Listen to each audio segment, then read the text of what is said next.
ছোট যখন আমার 3-4 বছর, জি, তখন আমরা এক আত্মীয়র মাধ্যমে আমার মা ওখানে আমাকে নিয়ে গেছিল আর আমার বোনকে নিয়ে গেছিল যেন স্কুলে দেওয়ার জন্য।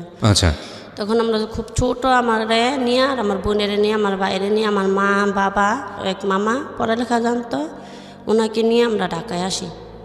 ঢাকায় আসি স্কুলে পড়ালেখা করি, বেশি দিন না 3-4 বছর থাকি। আমি এত ভালো ছিলাম আমরা যে পড়ালেখায় সবসময় ভালোই ছিলাম। আমি অনেকবার নাচতাম টিভির মধ্যে বা কোনো একটা মঞ্চ নাচ হইলে প্রতিবন্ধীদের আমাকে নিয়ে যেত। আচ্ছা আচ্ছা, ওকে।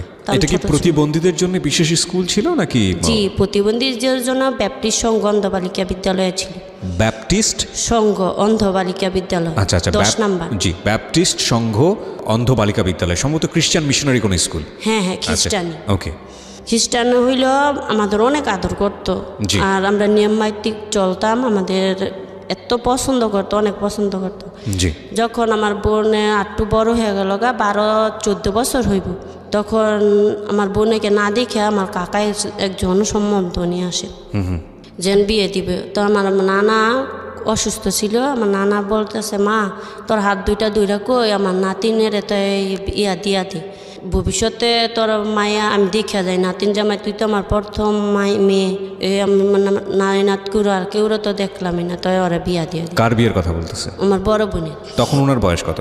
14 হবে। 14 বছর বয়স। আচ্ছা, ঠিক আছে। হ্যাঁ, তারপরে বিয়ে দিয়ে দিবে। এখন আমরা আসছি ঢাকায়, তো আব্বা আসছে, আশা বলে, মা কাপড় চোপড় সব গুছাইলো, তোমাদের একবারে নিমু। সেটা আপনাদের গ্রামের বাড়িতে?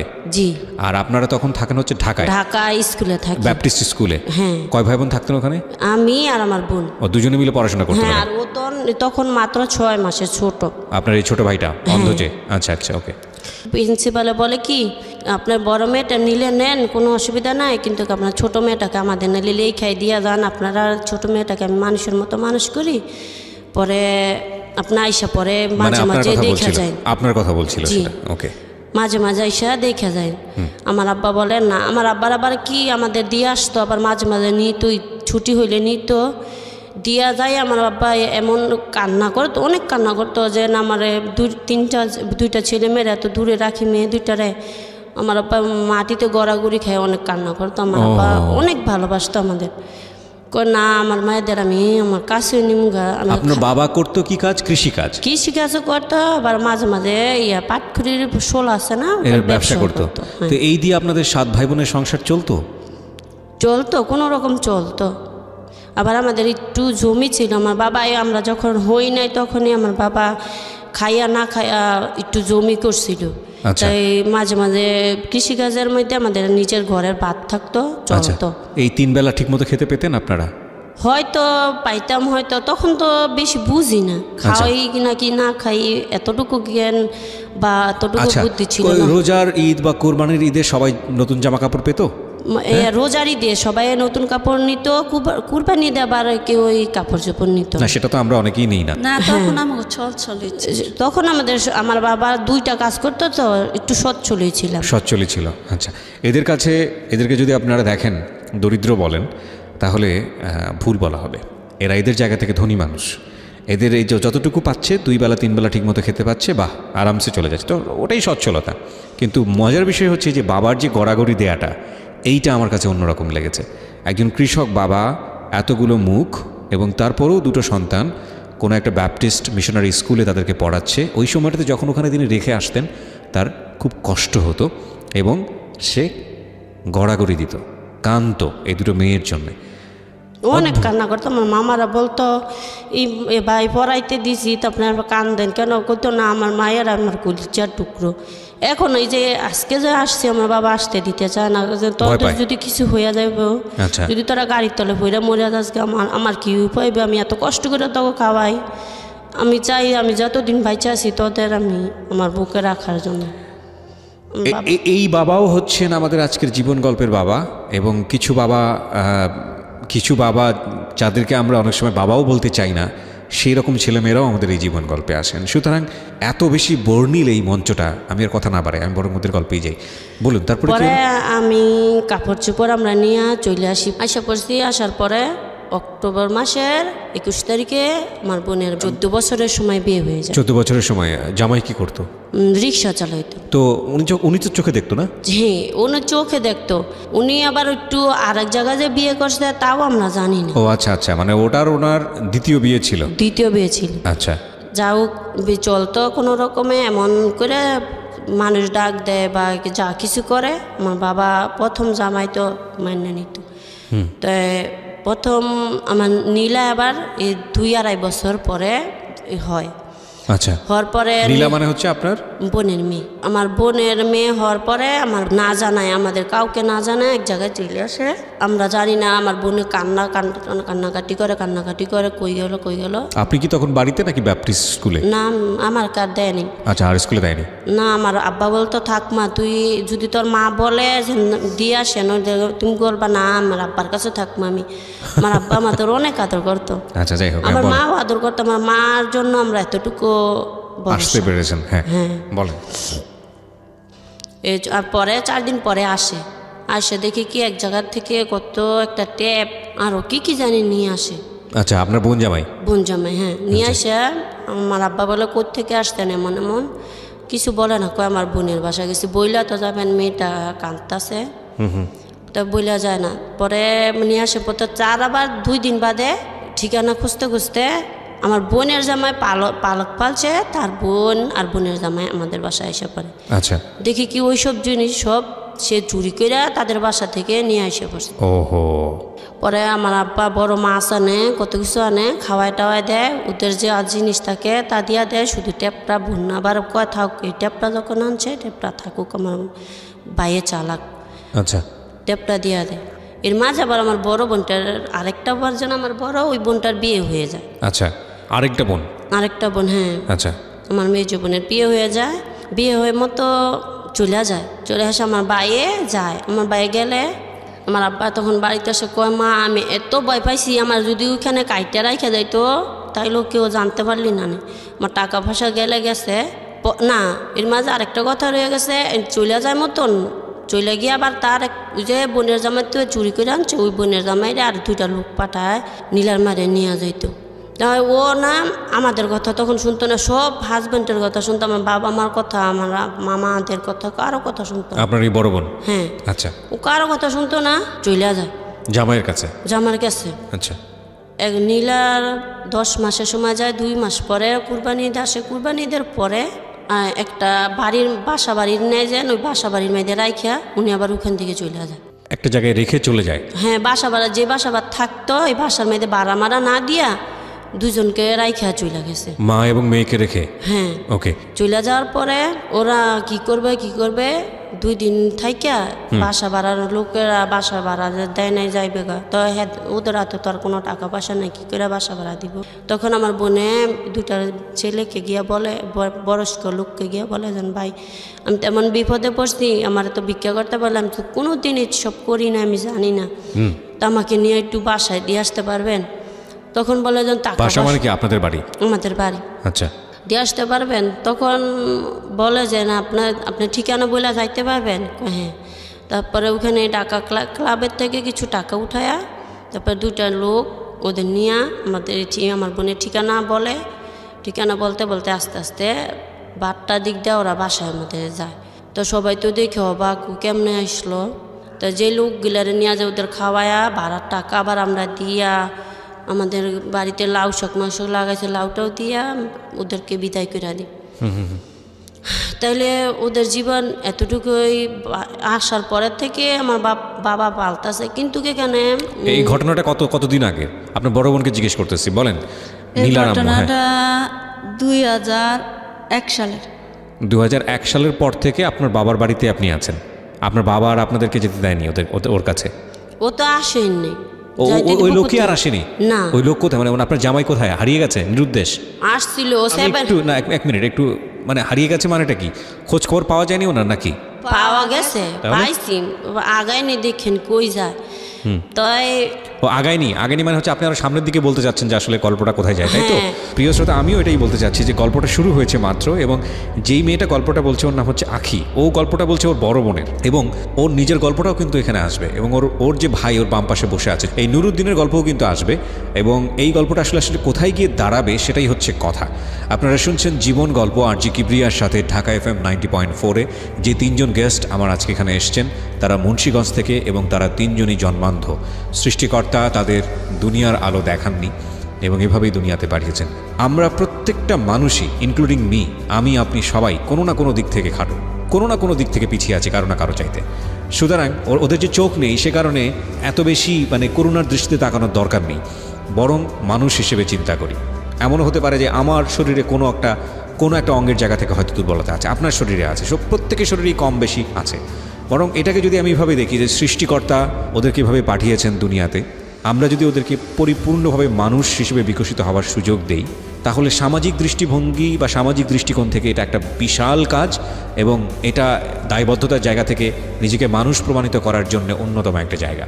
পরে যাও এখানে এসে ভালোই চলতেছে খাইতেছে, কিন্তু এখানে আছে মানুষ নানান জনে নানান কথা বলে যে ও মুখের 3টা মেয়ে হয়েছে, 3টা পোলাফানে এমন হয়েছে, পাপ করছে। কিন্তু আমার সত্য আমি বিশ্বাস করবেন, আমার বাবাকে আমি এতটুকু দেখি নাই যে আমার বাবা কখনো কারো লতা পাতা বা কারো একটা কিছু কখনো ছিঁড়েও নাই, ধরেও নাই, বা আমার মাও না। আমার মা এমন মানুষ কারোর সাথে ভালো করে কথাও বলতে পারেন, বলে যে তারা যদি পাপ না করে তাহলে তাদের 3টা ছেলে মেয়ে এমন হতো না, পাপ করলে অনেক মানুষ অনেক কথা বলে।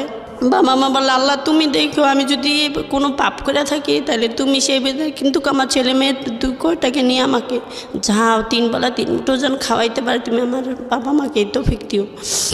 কিন্তু আমার মা বলে যে আমার বাবা নাকি একদিন মাছ ধরতে গেছিল, রাত যখন 2টা-2:30 বাজে, তখন এক দরবেশ বা পীরাউলিয়া নামাজ পড়তেছিল আমার বাবা, আমার ঈদগলার পাশে নামাজ পড়তেছিল। তখন আমার বাবা নাকি বলে কে রে এখানে নামাজ পড়ে, কে এটা বলাতে এই একবার চলে গেছে তোর বাজে, তুই যা। আবার পিছন দিয়ে আমার বাবা ভয় পায় আবার ফিরতি ডাক দেয় মতো, বলতে তোর ক্ষতি আছে, এর থেকে নাকি আমরা এরকম। আমার মা বলে, আপনার মা বলে এই গল্প, আর আপনার পাড়া প্রতিবেশীরা বলে এই গল্প।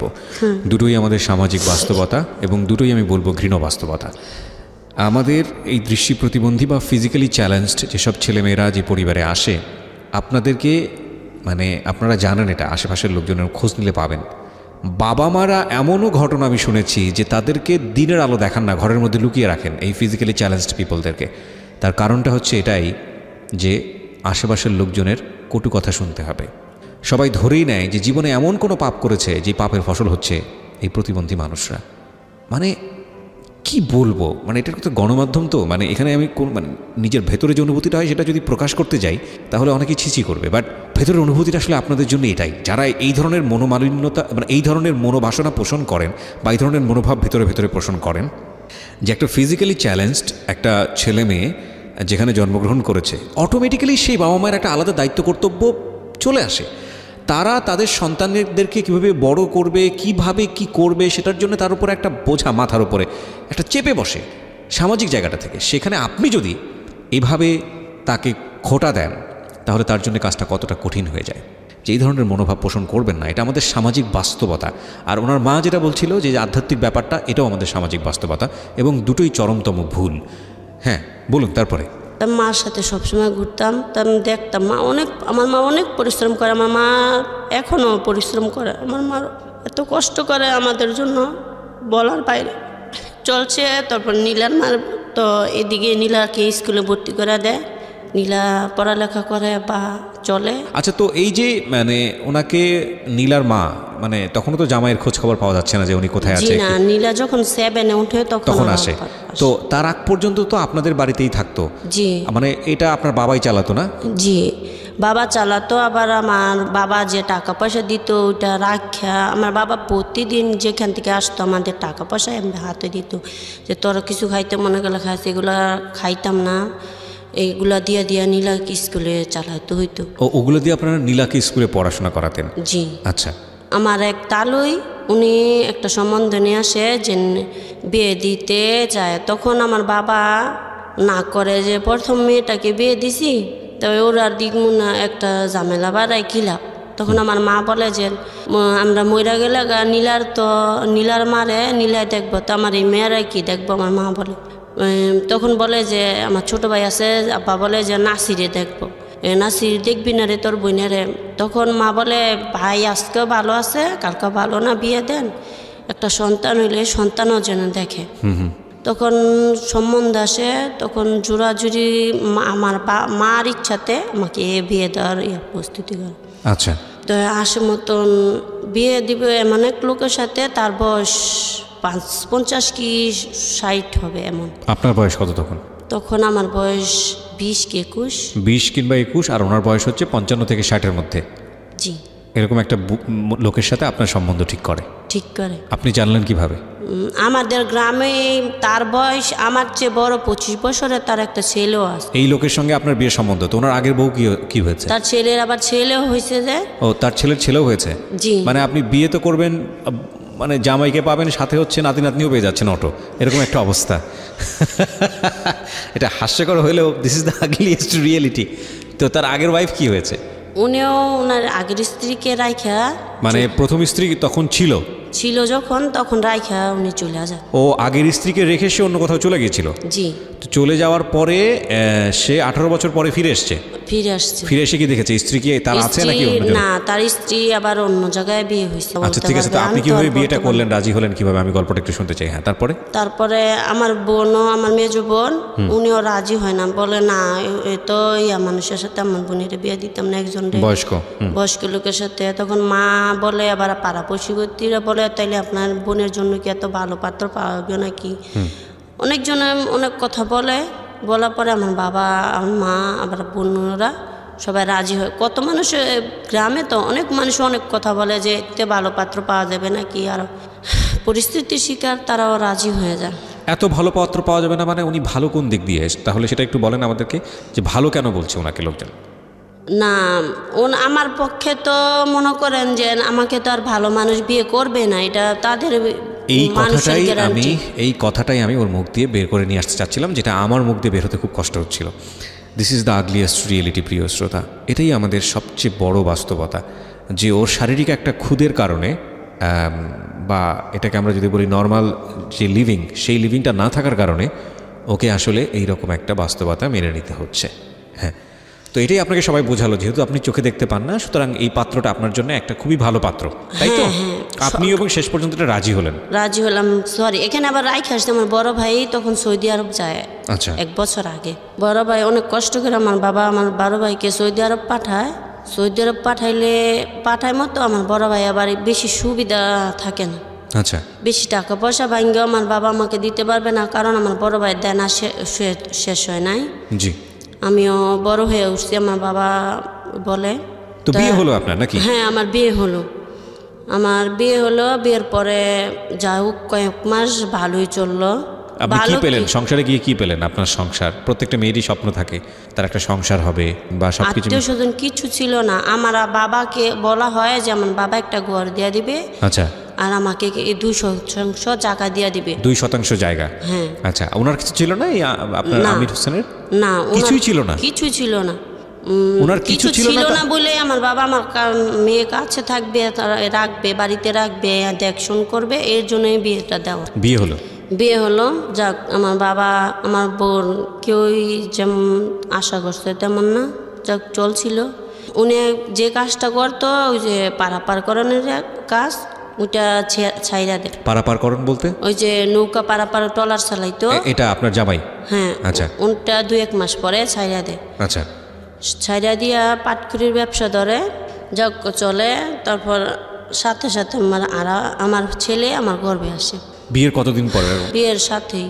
বিয়ে হওয়ার সঙ্গে 6 মাস পরে আপনার বাচ্চা? হ্যাঁ, কনসেপ্ট করি আমি। কনসেপ্ট করেন? হ্যাঁ। তারপরে আমার ছেলে 2010-এর মে মাসের 22 তারিখে আমার ছেলে হয়। আচ্ছা। এখানে 10-এ মনে করেন এখানে কত ঘটনা হয়। কত ঘটনা একটু শুনতে চাই আমি। হ্যাঁ, কি ঘটনা ঘটেছে? যেমন 2009 সালে যখন আমার বিয়ে হয়, কয়েকদিন পর আমার সাথে প্রায় ঝগড়া লাগতো। আবার খুঁটিনাটি বিষয়ে কি করতো, আমার মা বা বাবা কাছে টাকা থুইতো না, ও টাকা না নিয়ে যেত, ধরেন 20,000 টাকা দিয়েছে, ওখান থেকে 2,000 বা 1,000 চুরি করতো। চুরি করতো। কিন্তু আমাদের চুরি করার মতো তেমন কোনো কেউ নাই। তো এই মেয়ের জামাই সন্দেহ করে বলতেও পারছে না, আবার সহ্য করতে পারতেছে না। যেমন আমার ভাই 20,000 টাকা পাঠাইছে, এখন উনি চৌরাস্তা যাবে, তাই মাকে বলছে যে আপনার যে ভাই সৌদি আরবে থাকতো, হ্যাঁ আচ্ছা, উনি 30,000 টাকা পাঠাইছে আমার বোনের কাছে। সবসময় আমার বোনের কাছে টাকা পয়সা থাকে, আপনার এই বড় বোনের কাছে। হ্যাঁ, আচ্ছা। তো উনিকে বলছে যে নীলফা তুই কিছু টাকা দে, ও যতক্ষণ জামাই যতক্ষণ চৌরাস্তা যাইবে, তো আরফাত আখির জন্য কিছু আনুক। তখন চৌরাস্তা যাবে দেখায়া 500 না 1,000 টাকা দিছি। দিয়ে আবার আমার বোন গোসল করতে গেছে, আমি না কি করতে বাইরে গেছি, তখন তো আর জানি না। তখন ওইখান থেকে 30,000 টাকা থেকে যে 500-1,000 দিছে, ওইখান থেকে আবার 500 না 1,000 টাকা ঠিক আছে, চুরি করেছে, আপনি যেটা বলতে চাচ্ছেন, সরাই ফেলেছে। হ্যাঁ, তখন আর আমরা জানি না। তখন যখন নাকি টাকাটা একজনকে দিতে যাবে, তখন গুইনা দেখে যে এত দিছে, এত কম। তখন আমার মা বলে কে নিল। আমার বাবা আবার এমবে সহস্য রইল, একটু রাগে ছিল যে টাকা থইবে, টাকা হারানো যাইব কেন। তা যাক, এটা আমার মা বুঝতে পারে, আমার মা যেমনি হোক এটা ম্যানেজ করে। আমার বাবা দেয় না দিবে, আমার ভাইয়ের তো হিসাবের টাকা অনেক যায়, কিছু যায়, ঝগড়াঝাটি যায়। আমার মা আর ওটা বলে না। আমার আব্বা উনি চৌরাস্তা থেকে আসলে কেউ বসতে দেয় না, যে আমরা বুঝছি উনি টাকাটা নেন, এমন করে, প্রায় এমন করে।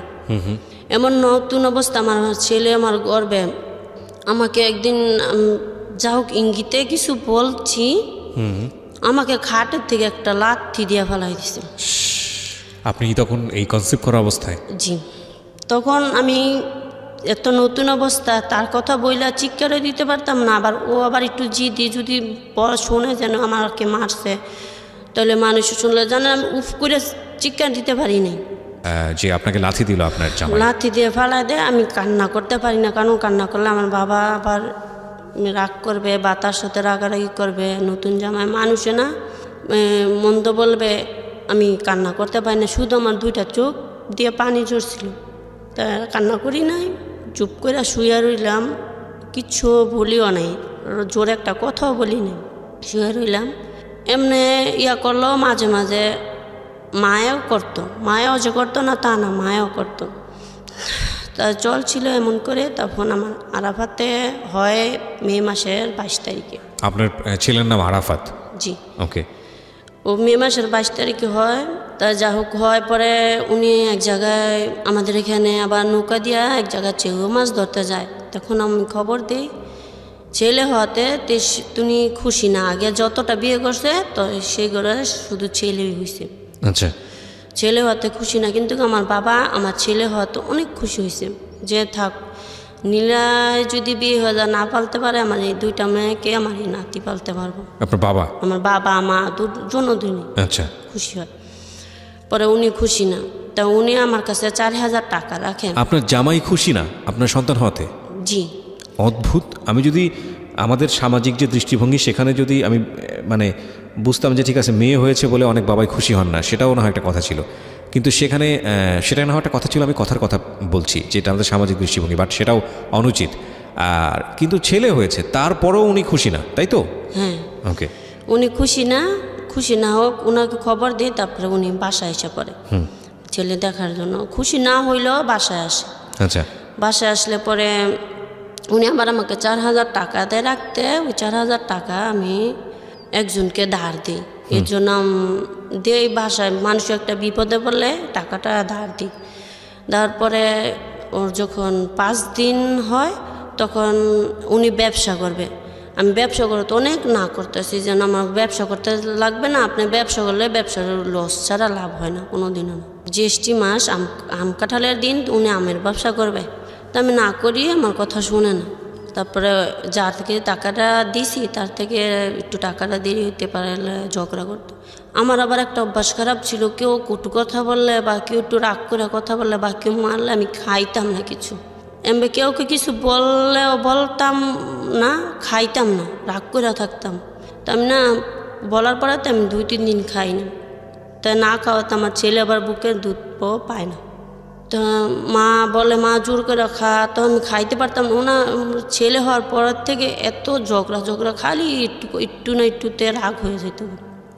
তো রাগ হইলে আমি রাগের অনেক ভয় পাই। আমার আব্বা কখনো আমাদের এতটুকু বড় হয়েছি ফুলের টুকা দেয়নি। রাগ কী জিনিস আমার মাও রাগ করতে পারে না, যা ওই রাগ করলে বকা দিলে আমার মা বকাও ভালো করে জানে না। তো আমার মা বাবা আমাদের কখনো মারে নাই, হয়তো ধমকি টাপকি দিছে, মারে নাই। মারা কী জিনিস তার মারতো। কখনো গায়ে হাত তোলেনি আপনাদের বাবা মা? না, আমরা এমন যে কেউ বলতে পারতো না মুখের মেয়েরে কেউ মারছে আমাদের। এত আমার আব্বা যখন যে ফল পাকড়া হোক, যেতটুকু সামর্থ্য ছিল, যে মৌসুমে যেটা আমার আব্বা আমাদের আনে, যত বড় মাছ বাজারও ছিল, যদি আমার আব্বার চোখে দেখছে হাতে টাকা থাকছে, আমার আব্বা কখনো ওটা না আনেনি। মাশাআল্লাহ মাশাআল্লাহ। আমার আব্বা আমাদের বলতো আমি মরে গেলে আমার ছেলে মেয়েদেরকে খাওয়াইবে। আমি এতদিন বাচ্চা আছি, আমি যেটা পারি আমার ছেলে মেয়েদের আমি খাওয়াইলাম। যখন পরবর্তীতে না খাইতে পারবো তখন তৃপ্তি থাকতো না। এরকম বাবা যেন প্রত্যেকটা ঘরে ঘরে থাকে, মানে দরকার আসলে। হ্যাঁ, ওকে। তো আপনার খুব ঝামেলা যাচ্ছিল আপনার বাচ্চা হওয়ার পরে? হ্যাঁ, খুব ঝামেলা যাচ্ছে। তো ব্যবসা আমের ব্যবসা করছে, আজকে না আমের ব্যবসা করছে। আজকে একজনের হাতে 1000 টাকা আনছে, উনি আবার বাসায় এসে দাঁড়ায় থাকতো যে না আপনার স্বামী টাকা আনছে, আরেকজনে এসে দাঁড়ায় থাকতো। ব্যবসা করে নেয় মাত্র 15 দিনে, এমন করতে করতে 12,000 টাকা দেনাত গেলাম গা। আচ্ছা, 15 দিনের ব্যবসায় 12,000 টাকা দেনা? হ্যাঁ। আচ্ছা, কিন্তু আমার খাবার কিন্তু খাইতাম আমার বাবা মারটাই। তাই তিনি যেন বিয়ে করছে, মাঝে মাঝে হয়তো মাছ তরকারি আনতো আর আমার কাপড় চোপড় হালকা দিত। দুই যে ভাত খাইতাম, এটা কিন্তু আমার বাবার উপার্জনে আমি ভাত খাইতাম। উনি শুধু মাঝে মাঝে মাছ তরকারি আনতো, আর ওনার খাওয়া মনে হোটেলে খাইবে। ওনার ওই আত্মীয় স্বজন মামা মামি আছে, মামা তো ভাই আছে, রোজগার করতে পারলে ওদিকে খাওয়াইব, এমন টাইপের ছিল। তা আমার বাবা বলতো খাইতাম। তা আমার ছেলেটা যখন 1 মাস বয়স হয় তখন আমার বুকের দুধ আর পায় না আমার ছেলে। এর আগে আবার আমার বাবা কিস্তি তুলে আমার ছেলে হয়েছে, আমার বাবা কিস্তি তুলে আমার ছেলের জন্য একটা গরু আনে, যে নাতি বড় হইলে দুধ খাইবে করতে নেয়। জামাই তো এমন করে, তো আমার নাতি কি খাইব, তাই একটা কিস্তি ভাইয়ে আমাদের গরু ছিল ঠিকই, কিন্তু আমার ভাই যখন বিদেশ যায় ওগুলো সব বিক্রি করে দেয়। 1.5 বছর পরে বিক্রি করে দেওয়ার পরে যখন আমার ছেলে হয় তার 15 দিন আগে হইবে একটা গরু কিনে আমার বাবা। তখন 1 মাস যখন বয়স হয় আমার ছেলে আমার বুকের দুধ পায় না, তখন এই থেকে এই গরুর দুধ খায়। আচ্ছা আচ্ছা। উনি মিষ্টি আইনা দেয় আর কিছু না। আমার ছেলের জন্য, ছেলে হওয়াতে আমার ছেলের জন্য শুধু বলা বলিতে 3টা স্যান্ডেল গেঞ্জি আইনা দিছে, আর কিছু আইনা দেয় না। খুব ছোট ছোট বিষয় যেগুলো হয়তো বা বলার মতো কিছু না, কিন্তু এই ছোট ছোট বিষয়গুলো কতটা গুরুত্বপূর্ণ একটা সংসারের ক্ষেত্রে যারা সংসার করেন তারাই খুব ভালো করে জানেন। এই ছোট্ট একটা মিস্ত্রি কিংবা এই 3 জোড়া স্যান্ডেল বা এই গেঞ্জি টি শার্ট, এগুলো হয়তো বলার মতো কিছু না, কিন্তু এগুলোই কখনো কখনো অনেক বড় কন্টেন্ট হয়ে যেতে পারে। এবং একটু চিন্তা করে দেখুন, নাতি মেয়ে নিয়ে এক বাবা অসম্ভব ভালো বাবা, আরেক বাবা সে তার সদ্যজাত সন্তান, তার প্রতি যে দায়িত্ব পালন করা উচিত সেইখান থেকে সে অনেক দূরে। অনেক কিছু দেখার আছে। আপনি শুধু গল্পটাকে এন্টারটেইনমেন্টের জায়গা থেকে না নিয়ে গল্পটার বিভিন্ন ক্যারেক্টারের মধ্যে একটু ঢোকার চেষ্টা করুন, নিশ্চয়ই অনেক বড় কিছু খুঁজে পাবেন আজকের এই জীবন গল্পে। এবং এই বাবা, যে বাবার শিক্ষাগত যোগ্যতা নাই, সেই অর্থে শিক্ষাগত যোগ্যতা বলতে আমি যেটা বোঝাচ্ছি হয়তো একাডেমিক কোয়ালিফিকেশন সেরকম নাই। আপনার বাবা পড়াশোনা করেছে? না, পড়ালেখা করেনি। কোনো স্কুলে যায়নি? না, কখনো? না, শুধু তার নামটা সে সাইন করতে পারে, ঠিক আছে। এবং আমি ডেফিনেটলি শিওর এই বাবা বাংলাদেশের অনেক অনেক শিক্ষিত, অনেক অনার্স মাস্টার্স পাস করা, অনেক বড় বড় অনেক পিএইচডি ডিগ্রি নেওয়া, এরকম অনেক বাবার চেয়ে ভালো বাবা, আমি ডেফিনেটলি শিওর, ঠিক আছে। সুতরাং এই যে শিক্ষার কথাটা বললাম না, এই শিক্ষার কথাটা শুধুমাত্র পুঁথিগত বিদ্যা দিয়ে হয় না, শুধু বইয়ের পাতায় শিক্ষা থাকে না। আমাদের এই চারপাশে যে মানুষগুলো ঘুরে বেড়ায় তাদের জীবন থেকে যে শিক্ষাটা নেওয়া যায় সেটাই হচ্ছে সর্বোত্তম শিক্ষা। জি বলুন। আমার তারপরে আর শুধু মিস্ত্রি আর এনে দিত, সাবান তেল আনতো। তখনও আমরা প্রতিবন্ধী ভাতা পাই, আমার টাকা দিয়া আমার ছেলেকে ছেলের জন্য কাপড় চোপড় ধোয়ার জন্য একটা র্যাক কিনি। প্রতিবন্ধী ভাতা কত টাকা আসতো প্রতি মাসে? প্রতি মাসে 250 টাকা। তখন 250 টাকা। তখন 250 টাকা ছিল, এখন কত? এখন 700 টাকা। এই 700 টাকাতে কি হয়? 700 টাকা দেয় কিছু হয় না, আবার আমাদের জন্য অনেক কিছু হয়। Exactly, that is the point. Okay, বলেন তারপর। 250 টাকা ভাতা পেতে হয়। 250 টাকা ভাতা পাই, তখন 3 মাসের তো একসাথে দেয়। তো মোটামুটি ভালোই হয় আর কি। হ্যাঁ, 3 মাসে 1000 টাকা দেয়। তো এই টাকা দিয়ে আমার পাই, ছেলের হওয়ার পরে মার কাছে রেখে গিয়া টাকা নিই, টাকাই না একটা আড়াই ফেলের এক কিনি, আর একটা বিছানার ওই যে চাদর না ওয়াল ক্লথ কিনি, ওয়াল ক্লথ কিনি, আর এই কোলবালিশ কিনা দিয়ে আমার ছেলেকে আমি টাকা পাই। আর ওই কিছু লোশন কিনি, আর কি যাবতীয় মানে যা যা প্রয়োজন হয় বাচ্চাকে মানুষ করার জন্য টুকটাক জিনিস, ওগুলো আমি কিনি এই প্রতিবন্ধী ভাতা দিয়ে। জি, আচ্ছা, ওগুলো কিনি। আমার বাবার আবার এত কিছু আমার খাওয়াবে না, এত কিছু দিবে, আমার বাবার অতটুকু আবার সামর্থ্য ছিল না যেন বাবাকে বলবো মা এগুলো আনিয়ে দিতে। 1 মাস পরে আমি আনার পরে আমার বোন আমার ছেলেকে দেখতে আসে, উনি আবার আমার ছেলের জন্য কাপড় চোপড় নিয়ে আসে। আচ্ছা, দেখতে আসে পরে কাপড় চোপড় নিয়ে আসে, তখন উনি আবার এমন করে ব্যবসা করে, আমের ব্যবসা করে। আমাদের ঘরের মানুষ একটা আম খাইলে ওটা গয়না রাখবে, কিন্তু ওই যে ওনার আত্মীয় স্বজন আসবো, ওনাদের বাইরে নিয়ে পলিটিনের দিয়া ব্যাগ দিয়া কেজি কেজি দিয়ে আসবো। ওনার আবার আমাদের এখানে একটা বাস্তি ছিল, তাদের দিত, যাই টাকা দিব তাদের মনে করেন কেজি কেজি দিব, কিন্তু ঘরের মানুষ কি খাইব যদি বিক্রি করতে না পারবো পচা ওগুলা। কিন্তু আমার বাবা কিন্তু আমাদের এগুলো খাওয়ায় নাই, কখনো আমরা খাওয়াই নাই। ভালো জিনিসটা আমার বাবা চেষ্টা করছে আমাদের খাওয়াইতে, ওগুলো খাইলে খাও, নাইলে গরুরে দিয়া দাও। আচ্ছা, এমন করতো। তা যাক, 1-1.5 মাস পরে এই ব্যবসা বন্ধ হয়ে যায়, চালান শেষ করে ফেলাইছি। চালান শেষ করে ফেলাইছে, একজনের থেকে 3000 টাকা আনছে, এমন করে অনেক দেনা হয়ে যায়। পরে কি করবো, এই দেনা তো আমার করবে। তবে আমার মা আবার একটা সমিতি করছে, আমার ছেলে খায় বা বিক্রি করে, ওখান থেকে কিছু টাকা জমায় একটা সমিতির মেয়েতে দেয়। আচ্ছা, যেমন তো 12,000 টাকা দেয় না মা, তুমি আমার মা উদ্ধার করে ইয়াটাতে না মানুষ এসে ঘরে করবে না। ও সরি, তখন 15,000 টাকা দেনো হয়ে যায়। তখন আমার মা আমার নামে রাখে, আর আমার বোনের নামে রাখে, আমার ভাইয়ের নামে রাখে, আমার আরেকটা ছোটো বোন থাকে ওর নামে। 4টা সমিতির মেয়েদি 7টায় মাত্র 20টা না কয় টাকা করে দিয়া থাকতো। তো ওটি জমাইতে জমাইতে এমন 3-4টা 5-6টা নামের মেয়েদে কয় হাজার টাকা, 8,000 টাকা হয়। আচ্ছা, এই 8,000 টাকা আমার আইনা দেয়। এই 15,000 টাকা দেনা শোধ করার জন্য সবগুলো সমিতি ভেঙে নিয়ে এসে আপনাকে 8,000 টাকা দিল আপনার মা। 8,000 টাকা আমার মা দেয় মতো, আরও টাকা দেনা থাকে। তারপরে উনি আবার ওই যে ব্যবসার কাজও ছাইরা, তোর যে ব্যবসা করে তার সাথে মাল্লা হিসাবে তারে পাঠায়। আচ্ছা, মাল্লা মানে?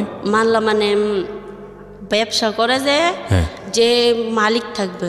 আচ্ছা, মালিকে ব্যবসার সব কিছু লাভ ক্ষতি হিসাব সব কিছু রাখবো, উনি শুধু যেটা হুকুম দিব ওইটা করবো, নাইলে উনি ব্যবসা লস করে ফেলায়। আচ্ছা আচ্ছা, বুঝতে পেরেছি। হ্যাঁ, ওই হিসাবে উনি যায়, গেলে এমন 3,000-4,000 টাকা পাইলে আমাদের তেল সাবান যা লাগে তা আনে, আর আস্তে আস্তে দেনা দেয়। বুঝতে পেরেছি। মানে যেভাবেই হোক না কেন টেনে টুনে সংসার চালানোর জন্য একটা চেষ্টা করছে সে আর কি, কিন্তু করতে গিয়ে আলটিমেটলি সে ফেল করতেছে। হ্যাঁ, ওকে। যখন নাকি দেনা হয়ে যায় তখন সবার সাথে, আমার সাথে হোক আর সবার সাথে ভালো ব্যবহার করে। দেনা হয়ে গেলে ভালো ব্যবহার করে, হ্যাঁ, আর কারণ যখন পয়সা পাওয়া যাবে এই কারণে।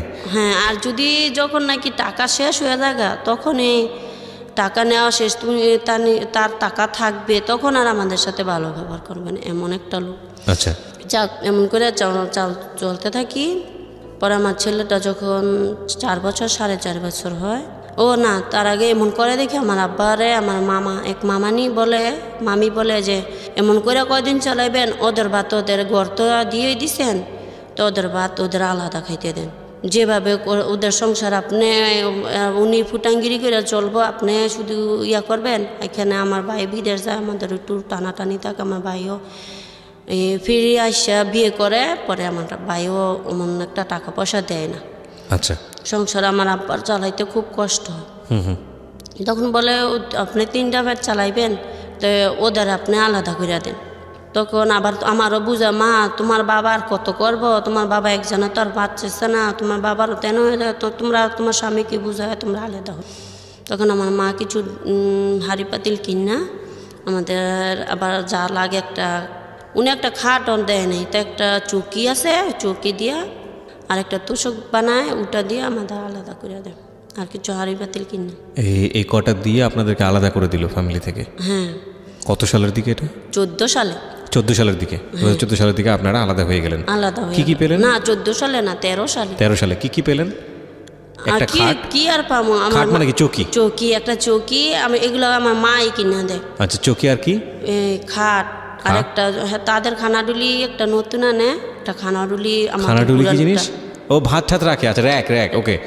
আচ্ছা, এগুলো দিয়ে হাঁড়ি পাতিল কয়েকটা হাঁড়ি পাতিল দিয়ে আমার মাই দেয়, দিলে আমাদের আলাদা করতে। কি মানে আপনার বাবার বাড়িতেই কি আলাদা একটা ঘরে থাকলেন নাকি অন্য কোথাও? হ্যাঁ, আমার বাবার বাড়িতে ঘর দিয়া দেয় আমার বাবা, এর মাঝে আবার ঘর মর দিয়া দেয়, টিনের একটা সুন্দর একটা ঘর দিয়া দেয়, 2 খোপওয়ালা টিনের একটা ঘর দিয়ে দিল আপনার বাবা? হ্যাঁ, বাবা যা হোক আমার বাইরে বোঝায় বললে একটা ঘর দিয়া দেয়, যা হোক আনে নেয়, খাই, ভালোই খাই। তখন বলে যে কিছু টাকা লাগবে, তুমি কিছু টাকা এনে দাও। আমার মেয়ে জীবন আবার একটু ভালোই অবস্থা, গরিব এখানেই হইলো, খাইয়া নিয়ে আমার বোন আবার একটু শান্তিতে আছে। তো আমার বোনের বলি, বোন উনি নাকি কিছু জায়গা জমিন পাবে, দলিলপত্র তোলার জন্য কিছু টাকা লাগবে, তুমি যদি দিতা তোমার আমরা পরে দিয়ে দিতাম। তখন আমার বোন কয় হাজার লাগবে, প্রথমে আমি 5,000 আইনা দিই, 5,000 আইনা দিয়ে পরে আমার দুলাভাইয়ে দেয়, দিলে দুলাভাইয়ের সাথে কন্ট্যাক্ট থাকে, দুলাভাইয়ের আবার কম বেশ করে কেমন জানি আরও 10,000 আনে। ওকে, 10,000 আনার পরে 15,000, তারপরে আমার আবার বলে যে এই যে ইদারিং বেচছিলাম, আমাদের এখানে আবার একটা মামা ছিল, ওনার দোকান থেকে আবার উনি কিছু বাকি করে তেল সাবান সোয়াবিন তেল এগুলো নাকি বাকি আনে, আমি জানি না, 5,000 টাকা করে বলে। তখন আমি আবার দেনার জায়গা কত কিছু আনে নাকি কি আনে আমি জানি না, 5,000 টাকা দেনা করে ফেলে। তখন আমি আবার আমার বোনের বলি যে আপা তুমি দেও, যখন নাকি আরফাতের আব্বু যদি কিছু পায় তখন তোমার টাকা তোমাদের দিয়া দিম। তো আমার বোন অনেক কিছু কান্নাকাটি করি, পরে মা রাতে বলায়, আমার মা আবার আমি যেটা বলি ওটা আবার একটু শোনে, তো মা রাতে বলায়, তারপরে দেয় মতো 20,000 টাকা আমার বোনের থেকে আনি, আনলে পরে দেয়। ওমা কয়েক মাস বাদে বলে যে জমি জমা এখন বেচতে পারতো না, ওনার চাচা না কি আছে কেস করতে হইব, ও কেস মামলা তো আমি আর বুঝি না, কি জানি বলে ওগুলা করতে হইব। তো এখন এখন আমি কি করি, আমার বোনের থেকে টাকা আনছি, তো ওগুলা বাদ দিয়া দিই। পরে বোনেরে বলি যে যদি কিছু হয় দুলাভাই চায় তাহলে মারতে না বলতে বলল। আর আরফাতের আব্বারে আমি তার আব্বুরে আমি চাপ দিয়া ভুল মনে টাকা দেওয়ার জন্য, তাই আমার উপরে চাপ আসে পড়ে। এর ফাঁকে কিন্তু আমার প্রায় মারতো। তখন এরপরে আবার বলে, আব্বা শুনিয়া যান একটা কথা, একজন একটা আপনার সাথে কথা বলবে, এই বাউটা দিয়ে আমার আব্বাকে নিয়ে যাওয়ার পরে আমার আব্বারে বলে কি, গ্রামের লোক গ্যাসের দিনের আব্বা উনি আপনার যে মেয়ের জামাই টাকা চায় আপনাকে দিব, ওকে দিব। তারপরে আমার আব্বা সরাসরি বলে না, দিলে তোমরা দিতে পারো, তোমরা নিবা, আমি জামিন হয়ে আমি কোত্থেকে দিব, আমার দিন আনি দিনকে 1,20,000 টাকা। তাই আমার আব্বা তখন বলে যান তাইলে আপনাদেরই চলে, তাহলে আপনারা দেন। তো দেয় কখন জানি না, সন্ধ্যার কাপড় চোপড় ব্যাগ ওগুলো না বইরা আমি বাইরে যাই, কলে প্লেট ধুইতে যাই, উনি না চলে যায় আমার কাছে না বললই। চলে যায় মানে কি পালিয়ে যায় না, নৌকার যায়। আচ্ছা, তাই ওনার কাছে মোবাইল নাম্বার ছিল, ওনার মোবাইল ছিল, তাই আমি ফোন করি, আপনি কই? বলে আমি অমুকে, আমি নৌকার মাই দিই বাদশায় শুইতাম না, তুমি চিন্তা করো না, আমি শেষ হইলে মেলে মালদার দিয়া আসা পর মনে। আমি আবার বলি যে আরাফাতের তো কিছু নাই, ও তো টাকার মাকা চায়, আমাদের ঘরে তো চালও নাই কে, লবণও নাই কে, তাহলে আমার 100 টাকা দিয়া যান, আপনি তো কাজ আসতে কি 10-15 মিনিট লাগবো, দিয়া যান। বলে যে তুমি কার থেকে দেনা করে চললো, আমি তোমারে দিয়া যাম, এটা বললেও উনি চলে যায়। পরের দিন সকালে 3 দিন হয়, তখন আমি ফোন দিই, আপনি কি করেন মেয়েলোকে এখনও মাল দেওয়া শেষ হয় নাই? কয় হ্যাঁ আজকে মাল দিয়া বিকালে আইসা বল, এটা বলে। তো বিকালে সব লোক আইসা পরে উনি আর আসে না, নৌকা আনে না। নৌকা নাকি যার নৌকা সে আবার ওইটা নিচে গা পাড়া আনছে, ওইটা নিচে গা। ওরা এসে পরে আমার কাছে একটা মেমোরি পাঠায় দেয় যে এটা ওরে দিয়া আর ফাতার মারে নিয়ে দিও মেমোরি কার্ড। হ্যাঁ ওই যে গান শোনা যান ওই মেমোরি। তো ওইটার মধ্যে কি অন্য কোনো কথাবার্তা লিখে ভিডিও করে পাঠাইছে বা এরকম কোনো কিছু কি ছিল? না, এমনিতেই ওই আমার পছন্দনীয় কিছু গান ছিল। আচ্ছা আচ্ছা, ওকে, ঠিক আছে। ওটার জন্য মেমোরি কার্ডটা ওটা পাঠায় দেয়, বলে যেন উনি কালকে সকালে আসবো, নাইলে বিকালে রাত্রে বিলটা নিয়ে হইলে না কালকে সকালে আসবো। বিল দেয় নাই, আমাদের পাঠাই দিছে মাল দেওয়া শেষ, বিল দেয় না, বিল দিলে কালকে সকালে আসবো। তা সোমবার দিন যায়, মঙ্গলবার এসে পড়ে। তখন আমার আব্বার মনে একটা সন্দেহ জাগে, তখন সন্দেহ জাগে মতন আমি বিকালে ফোন করি, রাত্রে মঙ্গলবারে রাত্রে ফোন করি। আমার বোনের আবার আমার ঘরে শুইছে। তো ওনাদের বলি কি গাড়ির শব্দ শোনা যায়, ওনার কথা বলি, উনি আমার কিছু কথা উত্তর দেয় না, হ্যালো হ্যালো করে। কিন্তু ওনার কথা আমি শুনি, হয়তো আমার কথা শোনে, কিন্তু কোনো কথা বলে না, যেমন হ্যালো হ্যালো করে আর গাড়ির আওয়াজ শোনা যায়। তা আমি বলি কি মনে কথা শোনা যায় না, ইয়া করছে। আরাফাতের আব্বা মানে বাসায় এসে পড়তেছে, আপা তুমি তোমাদের ঘরে এসো, আমাদের বড় ঘরে এসো। মানে বড় বোন আপনার সঙ্গে ছিল আর কি, তখন আপনাকে বলছেন যে অন্য ঘরে শুতে, তাই তো? হ্যাঁ, তখন বলি মতো। তারপরে আপা আমার যায় ওই ঘরে এসো।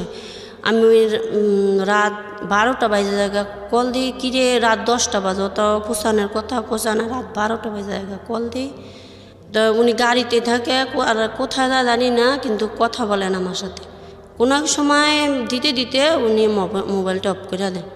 অফ করে দেওয়ার মতন আমার আরও চিন্তা লাগিয়ে গেল যে কী করি। রাত্রে আর আব্বার আর আমার ডাক দিলাম না, শুয়ে রইলাম। ঘুমও কি আর আসে, চিন্তা ভাবনা, আর ঘুম আসলো না। রাইখা দিলে পরে সকাল হয়, তখন আমি আব্বারে বলি, আব্বাই বলে যে জামাই তো 3 দিন হয়ে গেল আইলো না, তো যে মেইলে আছে এই মেইল হয়ে যাম, কারণ এতগুলো টাকা নিয়ে যদি সে চলে যায় তখন আমি এই টাকা কোথা থেকে দিব। তো এত টাকা আমি কোথা থেকে দিব? এর আগে আবার আমার ভাই আমার বাবার ব্যবসাটা সারাই দেয়, নৌকাটা বিক্রি করে বলে যে আমি যত টাকা পাঠামো অত টাকা খাইবেন, আপনার ব্যবসার মাঝে যাইতে না। কিন্তু আমার ভাই কিন্তু ঠিক মতন টাকাটা দেয় নাই আমার বাবা মারে। উনি কিন্তু আমার ভাই যে বিদেশ গেছে, উনি কিন্তু বিয়ে করে গেছে, তো উনি আর ঠিক মতন এত টাকা দেয় না। আমার আব্বা কী করছে, আমার আব্বা জীবনে জাল কিনছে, আবার আরেকটা ছোট নৌকা কিনে, ওটা দিয়া ওনাদের কষ্ট করে সংসার চলতো। তো উনি আবার 1,20,000 টাকা দেওয়ার মতন তার ক্ষমতা ছিল না। যা ছিল আমাদের বাবার একটু জায়গা জমিন ছিল, ওগুলা বিক্রি করা ছাড়া আমার বাবার কোনো উপায় ছিল না। ওকে, যে লোকের টাকা আনছে ওই লোকের দিয়া নিয়ে আমার আব্বা চলে যায় মেইলে, কিছু টাকা নিয়ে মেলে যায় মতন। উনি বলে যে উনি তো রবিবারে বিকালে চলে গেছে একটা বিল নিয়ে। তখন আমার আব্বা প্রেশারের রুগী, আমার আব্বার ওখানে মাথা গরম হয়ে যায়, আর নাক দিয়ে প্রচুর রক্ত আসতে থাকে। নাক দিয়ে প্রচুর রক্ত আসতে থাকে। আর যে লোকটারে নিছে ওই লোকটা আবার আমার আব্বাকে বলতে থাকে, অনেক কথা করা কথা বলে। তো আমার আব্বা ওখানে মাথায় পানি দিয়া বাসায় আসে। আইসা আমার আব্বা এমন একটা মানুষ, বসা থেকে আমার আব্বা উঠতে পারে না। পড়া জায়গা যেন আমার কি হইলো, আমি এই টাকা মানুষের কোথার থেকে দিব? আমি জবান দিছি, আমি যেন বলতে পারতাম না, এটা বলতে পারতাম না যেন মসজিদ বসে নিয়ে যেন আমি বলি নাই দিতে, এটা আমি না করতে পারতাম না। কখনো আমার কাছে মিথ্যা কথাটা বলার ছিল না, রাইট ছিল না। আমি কেউ হয়তো 2জন মানুষ 3জন মানুষ ছিল বলছি, কিন্তু আর মানুষ তো শোনে নাই, মজলিসের মানুষ। এতগুলো মানুষের সামনে আমি মিথ্যা কথা বলতে পারতাম না যেন আমি বলি নাই আমার জামাইরে টাকা দিতে, এটা আমি বলতে পারতাম না। আমি কি করলাম, তখন আমার আব্বা বসে পড়ে আর উঠে না। আমার আব্বাকে ধরাধরি করে আমরা সবাই বিছানায় শোয়াই দিই। পরে নাক দা মুখ দা রক্ত আসে, আমার আব্বাকে সবাই পানি ঢালার পরে আমার আব্বা একটু সুস্থ হয়। তখন আমরা আবার আমার আব্বা নামাজ পড়তে যায়, তখন আমার বোন এখানে ছিল, সবাই কান্নাকাটি করি। মানে হাই প্রেশারে এরকম নাক দিয়ে মুখ দিয়ে রক্ত চলে আসছে। হ্যাঁ, প্রেশার হাই হয়ে গেছে, আপনার জামাইয়ের কোনো খোঁজ খবর না পেয়ে। এমন আব্বা প্রেশারে ভরি খায়, প্রতিদিনই খাইতে হয়। আচ্ছা। আমার বোন আমরা সবাই কান্না করি, পরে আশেপাশে কিছু জোরেও কান্না করি না, তারপরে আশেপাশের মানুষ কিছু জড়ো হয়ে যায়, সবাই শোনা শুনতে জন্য মুখের মেয়ের জামাই চলে গেছে। এখানে কিন্তু আমাদের দোষ না, কিন্তু আমার সাথে একটা নিয়ে তর্ক হইতো যে আমার যেন বাড়ি লেখা দিব, ওটা ওনার নামে দিব না আমার নামে দিব। আচ্ছা, এই বাড়ি লিখে দেওয়া মানে হচ্ছে যে যৌতুক যে 2 শতক। হ্যাঁ। আচ্ছা, ওনার নামে দিব না, বলা হয়েছে যেন আমার নামে দিব। যদি উনি কখনো মানুষের কাছে বিক্রি করে চলে যায় তখন তো আমি থাকার অবস্থায় থাকবো না। আমার যেহেতু আমার একটা ছেলে হয়েছে, ছেলেকে তো মানুষ করতে হবে এখানেতে। তখন উনি মানুষ মনে করে যেন ওই বাড়িটা না দেওয়ার জন্য বুঝি ওনাকে লেখা উনি চলে গেছে। আসলে কিন্তু তা না, ওনার এটা ফাঁক খোঁজা যেন টাকা নিয়ে উনি চলে যাবে, মনে হয় তার এই অভ্যাস। তা চলে যায়, তখন আমার বাবা সুস্থ হয় না। তখন আমার বাবা মামারা বলে কি, তা আপনি বলছেন, আপনি তো আরে কি আপনি বললেন কেন যেন দিতে? তখন প্রথমত নাই করছি, তখন লোকে চাপ দেওয়াতে যেমন আমি বলছি, তখন আমার মামারা রাগ হয়ে থাকে, তো আপনি বলছেন এখন আপনিই দেন, আমরা আপনার এই 7 নাই, আপনি বলছেন তো আপনি দেন, কোথা থেকে দিবেন আপনি দিবেন, আমরা এটার মেয়েদের নাই। এটা বলে কেউ ইয়া করে না। তো আমার আব্বা আবার ঘন ঘন মানুষের কাছে যায়, ঘন ঘন মানুষের কাছে যায় মতো আমার আব্বা বলে যে যদিও দিতে হয়, আমরা তো এতগুলো টাকা দিতে পারতাম না, যদি দিতে পারি তাহলে আমার মেয়ের ঘর দিছে, এই ঘরটা বিক্রি করে আর কিছু মিলায়া হয়তো দিতে পারবো। তো এখন গণ্যমান্য মানুষের কাছে যায়, মজলিস বসে। সেদিন আবার আমাদের এখানের একটা মেম্বার থাকে, সাক মেম্বার, ওনার সাথে নাকি ফোন করছে, উনি নাকি কথা বলছে। তাই উনি খোঁজ পাইছে যে আমার সাথে কথা বলছিল ও জামাই বাঁশের ব্যবসা করে, জামাই তাইলে দেখি আমি যদি আনতে পারি, নাইলে আর 1000 টাকা আপনি দিবেন, আর 1000 টাকা যার টাকা সে দিব, 2000 টাকা একজনরে দিব ফরিদপুর, আর কোথাও কোথাও জানি ওখানে খুঁজে আসবে। তখন এটা রাইট হয় যে এতদিন বাদে আবার আমরা বসবো। তারপরে ফরিদপুর খুঁজে আসে, আমরা 1000 টাকা দিই, যে লোকের টাকা ওই লোক 1000 টাকা দেয় না। মানুষ জিনিস খুঁজে আসলে কি হয়েছে, মানুষ জিনিস কি আর খুঁজে পাওয়া যায় না। আর ওই সিমটা কল দিলে হ্যালো বলে, আমি কিন্তু ওনার কথা বুঝতে পারি, কিন্তু কোনো একটা ছেলের কাছে দেয়, নাহলে একটা মহিলাকে বলে একটু কথা বলে দিতে, তো বলে না, কথা বলে না। আমি বলি আর ফাতার আব্বু টাকাটা দিয়া যান। তারপরে আবার 15 দিন বাদে বসে, তখন আমার আব্বা আবার শুনবেন হয়তো যে বলা কি চলের গোলাপ মেম্বার, উনি তখন মেম্বারই ভাস করে নাই, যাকে যে 5 জন মাইরা ফেলাইছে উনার মাইরে আমার গোলাপ ভাই ছিল। তো উনি আবার মিটমাট করে দেয় যে আমার কাকাও দিতে পারতো না এত টাকা, আর ওই লোকের আবার একটু অবস্থায় উনি আবার এত টাকা না দিতে পারলে ও অর্ধ দিয়ে দিবে, তিনি বলাতে উনি অর্ধ দিয়ে দিতে হবে। আমার কাকাও দিতে পারতো না পুরা টাকাটা, আর আপনিও সারতে পারবেন, আপনার লাখ লাখ টাকা আছে, জায়গা জমিন আছে, আপনার সারতে পারবেন, কিন্তু আমার কাকা সারতে পারতো না। আমার কাকা শাস্তি কি যেন উনি বলছে হ্যাঁ বলাতে ওনাকে 60,000 টাকা দিতে হইব। বিচারে এটা রায় করে 10 জন, অনেক মানুষ হয়, মানুষের বিচারে এটা মানে সালিশ বসে এই টাকা নিয়ে। হ্যাঁ। এই টাকাটা কার কাছ থেকে ধার করেছিল? একজন আমাদের এখানে একজন লোকের থেকে। আপনার বাবা? আমার বাবা করে নাই, অবশ্য আমার বাবাকে সাক্ষী হিসাবে নেই, সাক্ষী হিসেবে নিয়ে করেছিল। তো এটা কি সুদের উপরে করেছিল নাকি নরমাল? না, নরমালি লাভ দিব, লাভের উপরে। ওই তো সুদের উপরে করেছিল।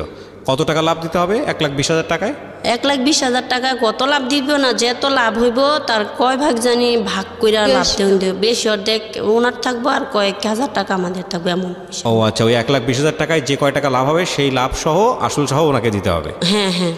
তারপরে মীমাংস হইল আমার, বললাম গোলাপ ভাই, উনি আরও মানুষের সাথে বিবেচনা করে দেখলো যে আমার বাবার এতটুকু টাকা দেওয়ার সমর্থ নাই। তখন ডিসিশন হইল আমরা 60,000 টাকা দেব, আর উনি এই 60,000 টাকা পাবে না, কারণ উনি নিজের থেকে বাড়িতে আইসা ওনাকে অনেক ইয়া করে টাকাটা নেওয়া হয়েছে। আচ্ছা। পরে 60,000 টাকা দিব। এখন আমরা 60,000 টাকা, যদি গোলাপ ভাই না থাকতো ঠিক আছে, আমার পুরা টাকাটা দিতে হইতো, ওই পুরো টাকাটা দিতে দিতে কেন ওই জোর বেশি, ঠিক আছে। ও আচ্ছা আচ্ছা, অনেক এই গোলাপ মেম্বার আপনাদেরকে বাঁচিয়ে দিয়েছে, তাই তো? বাঁচিয়ে দিয়েছে আমার আর কি, এক গোষ্ঠীটা কি জেরাতো ভাই লাগে, ঠিক আছে। আচ্ছা আচ্ছা, বুঝতে পেরেছি, আত্মীয় সম্পর্কের হয় আর কি। ঠিক আছে আখি, তো বলেন তারপর। তাই গোলাপ ভাইয়ে থাকাতে যেমন আমরা বাইচা যাই, পরে আমাদের 60,000 টাকা দিতে ওনারা জোরে দেখে, তা 60,000 টাকা দিব, এখন কোথা থেকে দিব? আমার যেন একটা ঘর দেয়, ওটা 40,000 টাকা বিক্রি হয়। আপনার এই ঘর আর জমি সহ নাকি শুধু ঘর? শুধু ঘরটা, শুধু ঘরটা, টিনের ঘরটা? হ্যাঁ, আচ্ছা। টিনের ঘর দিয়ে ওটা 40,000 টাকা বিক্রি করি। আচ্ছা। আর আমার আত্মীয় স্বজনে যেমন এই রাইখা যাওয়ানে আমার মামা দিছে কিছু, আমার কাকা দিছে কিছু, এমন করে আমার আব্বা দিতে পারে নাই, তাই এমন করে এই ঘরটা দিয়া দেয়, টাকা দিয়া দেয় 60,000 টাকা তার দেয়। আর বলা হয় যে যদি আমিরেশনে ফিরে আসে তাহলে তাকে আরও 60,000 টাকা দিতে হবে। আচ্ছা, আর যদি ফিরে না আসে তাহলে মাপ? তাইলে মাপ। ওকে, তো আপনি মন থেকে কি চাচ্ছিলেন এবার আমাকে বলেন তো? এই টাকার হিসেবে আপনি মন থেকে কি চাচ্ছিলেন, ফিরে আসুক নাকি ফিরে না আসুক? ফিরে আসলো আমার কোনো লাভ ছিল না, না আসলো আমার কোনো ছিল না, কারণ উনি তো শুধু আমাকে ইয়া করতে, তবে আমার ছেলেটার ভবিষ্যৎ হইতো, তার জন্য আমি চাইছিলাম যে উনি যদি আসতো তাইলে আমার ছেলেটা অন্তত পক্ষে ঠিক মতো খাওয়া দাওয়াটা পাইতে। আমার আব্বা তো ও যেটা সবসময় তার ছেলে মেয়ে, জানেন তো একটা ছেলে কিছু চাইলে যদি না দিতে পারি। বুঝতে পেরেছি, আপনার ছেলের জন্য চেয়েছিলেন যে যেভাবেই হোক না কেন আপনার জামাই যেন ফিরে আসে। হ্যাঁ, আচ্ছা, ও ঠিক যেন আছে, ফিরে আসে, আমার ছেলেটা অন্তত পক্ষে একটু খাইয়া পইরা ভালো করে বাঁচুক। আচ্ছা, তারপর? তা উনি তো আসলো না। পরে আমার এই ভাইটা আবার আমার ভাইকে সবাই বলে যে ওরও বিয়া দিয়ে দেন, বিয়ে করায় দেন, আপনার ভাই। মানে আপনার এই ভাই, এই অন্ধ ভাই? হ্যাঁ, ওনাকেও বলে যে, তার মানে কি দাঁড়ালো, আপনার বড় বোনের যে জামাই সেও চলে গেল, সেও আর ফিরে আসলো না। আপনার জামাই ধার দেনা করে আপনাদেরকে পথে বসিয়ে দিয়ে সেও চলে গেল, এবং কোথায় গেল আপনাদের কোনো হদিস নেই, খোঁজ নেই। না। এবং এরপরে আসলো আপনার এই ভাই, যে ভাই আপনার বাম পাশে বসে আছে, কি যেন নাম? নুরুদ্দিন। নুরুদ্দিনের বিয়ের প্রসঙ্গ, হ্যাঁ বলেন তারপর।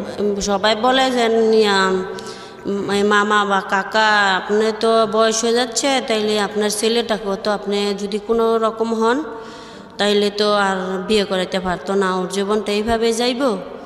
যাও বলে, তারপরে ওরও এক জায়গায় বিয়ে দেয়, বিয়ে করায়। আচ্ছা, তো মেয়েটা কি করে? মেয়েটা কি মানে চোখে দেখতো নাকি ওনার মতো? হ্যাঁ, মেয়েটা চোখে দেখতো, একটু গরিব। বিয়ের মেয়েদের এমন বলা হয় যে আমার আব্বা 2 লাখ টাকা দিব মেয়েটা আর আমার ভাই চলার জন্য, আর আমাদের একটা ঘর আছে ওইটা দিয়ে দিব। আপনার বাবাই টাকা দেবে 2 লাখ? হ্যাঁ, 2 লাখ। ওইটা কই পাবে এই টাকা আপনার বাবা? আমার বাবার সম্পত্তি ছিল। আমার বাবা যে আমরা যখন ছোট ছিলাম, খাই হোক না খাই হোক, আমার কাকারা আমার জ্যাঠারা যে জমিগুলো বিক্রি করছে, ওই জমিগুলো আমার বাবা কষ্ট করে হইলো ওই জমিগুলো রাখছে যেন আমার ছেলে মেয়ে পড়ায় পড়তিতে আমি মরে গেলে বিক্রি করে ওরা যেন চুলা খাইতে পারে। আচ্ছা, অতটুকু আমার বাবা আমাদের জন্য রাখছে। জি। পরে এখন কোম্পানি এসে বসতে সব জমিন মানুষের লোকেরা কাইতে বেলাইতেছে, তো কোম্পানির কাছে বিক্রি করে দেওয়া হইব। কিসের কোম্পানি এটা? এটা ওই যে চীনা কোম্পানি, আবার যে উড়িয়ান, এইসব কোম্পানি আছে, ঠিক আছে। এইসব কোম্পানি আইয়া তারপরে জমিটি কিনে নিতেছে, ঠিক আছে। আমগো প্রথম 2 লাখ টাকা কানি। আচ্ছা, তো এরা কি করবে? এরা জমিটা নিয়ে কি করবে? হ্যাঁ, নাকি যে কোনো একটা বিদ্যুৎ অথবা কিছু একটা কোনো কারখানা কিছু করবে, কারখানা তৈরি করবে আর কি। আচ্ছা, আমি ঠিক জানা নেই, আমার ইনফরমেশনটা আমি জানি না, it is not clear to me. হ্যাঁ, কি হচ্ছে জমি নিয়ে বলেন তো? আচ্ছা, এই জমিগুলি আমগো ওই যে RS আছে না আপনার, খতিয়ান। হ্যাঁ, খতিয়ান, RS খতিয়ান। হ্যাঁ, আপনার আমি জমিন কিনছি, ঠিক আছে। আপনি আমার জমিনটা আমার জমিন লেখা দেখেছি ঠিকই, কিন্তু ওই যে RS এর বলে আছে না, RS এর বলে এই জমিগুলি আমগো যেতে কিনছি, সেরা সে বিক্রি করিয়া তারপরে আমাকে আর কিছুই। মানে বিষয়টা হয়েছে এরকম যে ওই RS, আপনি জমি যার কাছ থেকে কিনেছেন তারাই উল্টা বিক্রি করে ফেলছে, তারাই উল্টা বিক্রি করছে ওদের কাছে, আপনারা বিক্রি করতে পারেননি, সেটা RS খতিয়ানের জোরে করেছে। হ্যাঁ, তখন 2 লাখ টাকা কানি জমিন হয়, তখন আমরা আবার ওইটা জানতে পারি না। যখন আমার বাইকে আমি যতটুকু জানি প্রিয় শ্রোতা, জমির ব্যাপারটা অনেক জটিল একটা বিষয়। জমি আসলে যারা এই মারপ্যাচগুলো বোঝেন, অনেক সময় দেখা যায় যে জবরদখল করে মালিক একজনের কিন্তু দখল করে আছেন আরেকজন। আরেকটা যেটা হচ্ছে যে মালিক একজনের কিন্তু কাগজে কলমে দেখা যায় মালিক অন্য আরেকজন। আর এই জমি নিয়ে যত রকমের জটিলতা আছে, এই যে ব্রিটিশ আমলে করা এক ধরনের খতিয়ান, পরবর্তীতে বাংলাদেশ স্বাধীন হয়ে যাওয়া বা পাকিস্তান পিরিয়ডের একটা খতিয়ান, এখন যদি পাকিস্তান পিরিয়ড বা ৭১-এর পরবর্তী সময়ে যে খতিয়ান হয়েছে, আমার জানা নেই এক্স্যাক্ট ডেট, আমি বলতে পারছি না, যারা জমি নিয়ে কাজ করার করেন তারাই ভালো বলতে পারবেন। সেটার মধ্যে যদি কোনো ভুল ধরা পড়ে তাহলে ব্রিটিশ আমলে করা যে এই খতিয়ানটা সেটাকে অরিজিনাল ধরে নেওয়া হবে। তো ওদের ক্ষেত্রে এরকম কাগজের কোনো মার প্যাচ দিয়ে আলটিমেটলি ওদের জমিটা যিনি আসল মালিক ছিলেন ওদের কাছে বিক্রি করার আগে সে এটা আলটিমেটলি বিক্রি করে দিয়েছে ওই সব কোম্পানির কাছে, কারণ কাগজ যেটা বলবে সেটাই তো আসলে হবে। হ্যাঁ বলুন। তারপরে আমরা তো তখন আর আমার আব্বা তালাশ করে নিয়ে বলছে আমার বাবার কাবার লাইনের জমিন বা আমরা যে দাম বাড়লে যে এমন জমিগুলা বিক্রি করবো যেমন এমন অবস্থায় যেন আমার 3টা ছেলে মেয়ে যেন কারো কাছ থেকে যাইতে না হয়। আমি যেমন আমি যতদিন বাঁচি লাইরে সাইরে আমার সন্তানরা আমি ততদিন খাওয়াবো, আর যদি জমি জমা থাকে টাকা পয়সা থাকে দিয়া যাবো 3 ভাই বোনে যেমন চুলে ফিরা খাইতে পারে, আর যারা ভালো তাদেরটা তারা কইরা খাইতে পারবে। মানে আপনার বাবার টার্গেট ছিল যেহেতু আপনারা 7 ভাই বোন, এই 3 জনকে দিয়ে যাবে হচ্ছে ওই জমিটা বিক্রি করে যে অর্থ হয় সেটা, আর বাকি যারা চোখ আছে তারা আলটিমেটলি নিজেরা নিজেদের ভবিষ্যৎ করে নেবে, তাই তো? দেখুন পলিসি কিন্তু ক্লিয়ার, কিন্তু জটিলতা আরও একটা বাড়লো। হ্যাঁ বলেন। তারপর যাদের থেকে জমি বিক্রি করবো তারা আবার 50,000 টাকা বায়না দেয়, কিন্তু তারা জানে না যে আমাদের জমিটা বিক্রি করে দিছে। 50,000 টাকা বায়না দিয়া ওর বিয়ের সময় যা যা লাগে, যা যা খরচ হয়, আমার ভাইকে বিদেশ থেকে আসছে চলার জন্য, ওনার নাকি টাকা নাই, তা উনি নাকি বিদেশে সুবিধা করতে পারে নাই, ওনাকে 20,000 টাকা দেয় চলার জন্য, বিদেশ থেকে আসছে। আর আমার বাবা 30,000 টাকা দিয়ে আমার ভাইয়ের বিয়ের উঠানি যা খরচ লাগে তা করার পরে কিছুদিন যায় জমি আর বিক্রি হয় না। পরে দেখা যায় যে যার জমি যাদের থেকে কিনছে কিছু নাই, এখন কি করা, এখন ওনার যাকে বিয়ে করে আনছে উনি তো এখন থাকবে না, কারণ ওনাকে তো বলছে যে ওনার স্বামী বেশি কাজ করতে পারে না, ও কিনিয়া খাবে, কিনিয়া চলবে। আমার ভাইয়ের বউ উনি আবার ভালোই, মানুষটা লোকটা অনেক ভালো, জি, এখনো আমাদের সাথে আছে, করে ভালোই, আমাদের দেখশন সব করে। আমার ভাই আবার বিদেশ থেকে আসা উনি আলাদা হয়ে যাইব। কেন? এতগুলো ভাই বোন উনি খাওয়াইতে পারবো না, ওরা দুইজন আবার ওরা দুইজন, 6 জন মানুষ, এতগুলো ভাই বোন খাওয়ানো কোনো সম্ভব না। আব্বা আমি একসাথে থাকবো না, হয়তো ভাইয়ে থাকতে চাইলেও এক প্রকার আমার ভাবি থাকবো না আমাদের সাথে। আচ্ছা, তারপর কত যদি না থাকস তা তোর মামাদের ডাক দিত। আমার ফার্স্টটা মামা ওনারা আসে, তাই ওদের ফালবি না তো তোর বাবা মারে কিছু খরচ দিতে হইব, ওদের তো ফালবি না তোর বাবা মারে তো তুই ফালবি। হ্যাঁ, তাই তোর বাবা মারে কিছু খরচ দে। তখন আমার ভাই বলে, মামা বলে তুই কতটুক দিবি? আমি বলি আপনারা বলেন আমি কত দিতাম। তখন আমার মামা বলে যে তুমি 8,000 টাকা দাও, তোমার মার আর বাবার এই জন্য যা খরচ 8,000 টাকা তোমার বাবা মার লাগবে, পান খাইব, তোমার আব্বার ওষুধ মসুদ আনবো, তুমি 8,000 টাকা দাও, যদি তারপরে পরেরটা পরে দেখা যাবে। তো আমার ভাইয়ে কিছুতেই রাজি হয় না যে না 8,000 টাকা দিব। তো রাজি হয় না, কয় হাজার দিবি? তখন বলে 5,000 টাকা দিব। তো আমার আব্বা একটা ভীষণ বিভাগে পড়া জায়গা, যেন 5,000 টাকা দিয়া হিসাবে 2 জন মানুষই চলা দেয়। তা আমরা চুলমুখি দিয়া ওদেরও জ্বালামুখি দিয়া বিভাগে পড়ে জায়গা। তখন প্রথমে ভাই আবার 5,000 টাকা 1 মাস পরে দিব। তো এখন আমরা কী করে খামো? তারপর আমার বড় মামা আর ওরা মিল করে যে 2 বস্তা চাল দিতে হইব আমাদের। আমার মা প্রায় আমার মামাদের থেকে এখনও আনে, কারণ আমাদের জন্য। এর মাঝে আবার নীলার আব্বা নীলার আইসা দেখা যায়, তা নীলার দেখার পরে নীলার মা থেকে যা জমাইছিল আস্তে আস্তে 10,000 টাকা নিয়ে। কতদিন পরে আসলো? 11 কি 12 বছর হয়েছে। চলে গিয়েছিল কত বছর আগে? 1 বছরের সময়। তাহলে 12 বছর পরে আসলো। 12 বছর পরে আসলে আপনারা ওনাকে যে ঘরে জায়গা দিলেন কি কারণে? এই 12 বছরে আমরা বলছি যে ওনাকে কোনো জায়গা দেওয়ার দরকার নেই, কিন্তু ও এখনো ওনার স্বামীর এখনো এত দুর্বল যে উনি আপনার বড় বোন স্বামীর প্রতি এখনো দুর্বল। যদি এখনো মুখের কথায় এত দুর্বল যে এখনও যদি উনি বলে উনি আসতে দিবে বা উনি কথা বলবে, কিন্তু এতটুকু বলে না, বোঝে না যে উনি কি করে গেছে আর কি করছে, অতটুকু বোঝে না। 12 বছর কোথায় ছিল? ও বিয়ে করছে। ও গিয়ে আরেকটা বিয়ে করেছে? হ্যাঁ, আরেকটা বিয়ে যেন করছে, উঠেও বলে তার যেন সন্তান আছে, সন্তানের যেন কাজ করে গার্মেন্টসে, উঠেও বলে 12 বছরের একটা সন্তান আছে, ওইটা গার্মেন্টস বিয়ে করার পরেই তার যেন সন্তান আছে, কাজ করে, উঠেও বলে ওর কাছে। কিন্তু উনি বলে না যে আপনি এত বছর আইছেন, ওনাকে জায়গা দেয়, জায়গা দেওয়ার পরে উনি ওনার থেকে এত মুখের উনি এত কিছু বোঝে, এটা বোঝে না যে উনি ওনার লোভ দেখা যায়, তোমার মেয়েকে, মেয়ে এমন একটা আমার কাছে এই 12 বছর পরে এসে সে আরো কিছু টাকা নিয়ে চলে যায়। হ্যাঁ, বিয়ে দিয়ে দিব, তোমার মেয়েকে বিয়ে দিয়ে মেয়ে কথা বইলা ওনার কাছ থেকে আরো 10,000 টাকা নিয়ে, এই নীলাকে বিয়ে দিয়ে দিবে এই কথা বলে আরো 10,000 টাকা নেয়। আচ্ছা, তারপর আপনাদের সাথে যারা এসছে, যে বাইরে যে ওয়েট করতেছে, এখানে কি ওনার মেয়ে এটা? হ্যাঁ, এটাই নীলা? এইটাই নীলা। দেখেন এত কষ্ট করে আর মেয়েটারে বিয়ে বড় করছি, এখন কাজ কিচ্ছা আসলে মানুষে বলে কি ওরা কি বিয়ে করবো, ওর মা চোখে দেখে না। ওই নীলা যে এত বছর পর ওর বাবাকে দেখলো, ওর প্রতিক্রিয়া কি ছিল? 1 মিনিট ওয়েট, আমি নীলাকে স্টুডিওতে নিয়ে আসছি। জীবন গল্প, জীবন নাটকের চেয়েও নাটকীয়। জীবন গল্প। আচ্ছা, আপনি আপনার বাবাকে দেখেন কত বছর বয়সে? আমি আমার বাবাকে দেখি 12 বছর বয়সী। 12 বছর। এর আগ পর্যন্ত আপনি বাবাকে চিনতেন না, জানতেন না, তাই তো? তো এই মাকে জিজ্ঞেস করতে না যে তুমি আমার বাবা কই গেছে বা কি করে? হ্যাঁ, খেয়ালের বসে ছোট থাকতে প্রায়ই জিজ্ঞাসা করতাম, কারণ অনেকের বাবাকে দেখতাম যে অনেক সন্তানকে কত আদর করে, স্নেহ করে, ভালোবাসে। আমার বাবা কোথায়? তো আপনার বাবা যখন 12 বছর পরে আপনার কাছে আসলো, আপনি বাবাকে জিজ্ঞেস করলেন না যে 12 বছর তুমি কোথায় ছিলা, কি করলা? আমি ওনাকে জিজ্ঞাসা করছিলাম, উনি আমাকে বলছে যে উনি অন্য জায়গায় বিয়ে করেছে, ওনার ওয়াইফ আছে, ওনার একটা ছেলে আছে, একটা মেয়ে আছে, ওনার সংসার নতুন করে ফেলেছে। তো এইরকম বাবাকে মেনে নিতে পারছেন মন থেকে? না, আজও আমি আমার বাবাকে মেনে নিতে পারিনি, কিন্তু আমাদের যেভাবে হোক আমাকে তখন মানিয়ে নেওয়া হয়েছে। আর আমি তো ছিলাম আবেগপ্রবণ আমার বাবার প্রতি। আমি তো আমার বাবাকে অনেক ভালোবাসতাম, আমি এখনও ভালোবাসি।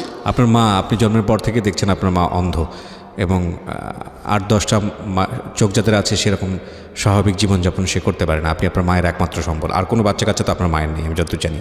আছে কি? না। আচ্ছা, তো আপনার মা যেই চোখে দেখতে পায় না, এটা আপনার কাছে এই বিষয়টা আপনি কিভাবে দেখেন? এই বিষয়টা আমি দেখি যে এটা আমাকে আল্লাহ তাআলা দিছে, কারণ অনেকের তো অনেক কিছুই আছে, আমার এই পৃথিবীতে কিছুই নেই। আমার বাবা বলতে আজকে আমার পাশে বাবা নেই, আমার মা থেকেও নেই। মাকে কতটা আদর করে? আমি আমার পৃথিবীতে সর্বপ্রথম আমার মাকে ভালোবাসি, আর আমি আমার মাকে অনেক অনেক বেশি। সেটা আমি জানি, কিন্তু আপনার মা এই যে চোখ নেই, তারপরেও আপনাকে ঠিকমতো টেক কেয়ার করতে পারে, যত্ন করতে পারে? হ্যাঁ, আর 10টা মেয়ের চেয়ে আমার মা আমাকে অনেক বেশি টেক কেয়ার করে। মাশাআল্লাহ। ওকে, যেখানে আমি ছিলাম আখি, তারপরে আসলো, এসে কিছু টাকা পয়সা নিয়ে চলে গেল। 10,000 টাকা জমায় আমার বোন, তার মেয়ের জন্য ম্যাট্রিক পরীক্ষা, এসএসসি পরীক্ষা দিব, তার জন্য 10,000 টাকা নিয়ে উনি চলে যায়। এত বুঝে নাই যে উনি টাকা, ওনাকে আমি কেন টাকা দেবো, যখন বিয়ে ঠিক হবে তখন এতটুকু মেয়েকে তো বিয়ে দেওয়া যাবে। বুঝতে পেরেছি আপনার বড় বোন একটু আলাভোলা টাইপের, তাকে যেভাবেই হোক ম্যানেজ করে সে টাকাটা নিয়ে চলে গেছে, তাই তো? তারপর আমরা কিন্তু জানিও না। ওকে, জানি না, যাই হোক আরও নিত। আমি বলছি আপনি আগের মতো দরবারি করলে আর ইয়া করলে আপনি বুঝছেন না যে আপনি আরও কিছু আদায় করতে পারবেন আমাদের থেকে। আগে দেখে এই দরবারি করলে করে আপনি টাকা পয়সা নিয়েছেন আগে, এখন আর নিতে পারবেন না, এখন আমরা বুঝি। এটা আমি বলাতে যেমন আরও তাড়াতাড়ি গেল গা। জি, আমি আবার একটু বুঝতাম।